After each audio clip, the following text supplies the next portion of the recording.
more so in our South Asian context, it is a systemic event.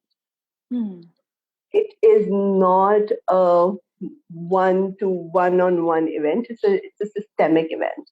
Right. And by systemic, I mean that it follows a structure, it follows some rules, and two different systems start to blend. Two different systems start to join, right? And it is a difficult process. Even if you look at it mechanically, if you have a complete system that's complete on its own and it works properly, and you have another system that's been functioning on its own, if you try to merge them mechanically, it will need some engineering. Right. But what happens here is that we expect those systems to be joined without any engineering, right? And the expectation to make that work falls on the people who are getting married.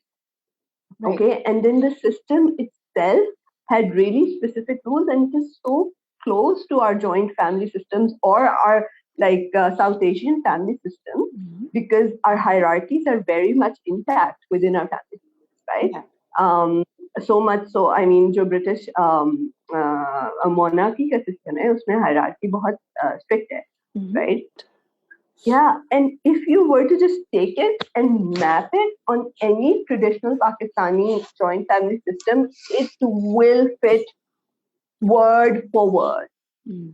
So I would like to start with the onus of making something like supporting or creating that kind of nurturing environment lies on the system in which the person is admitted into.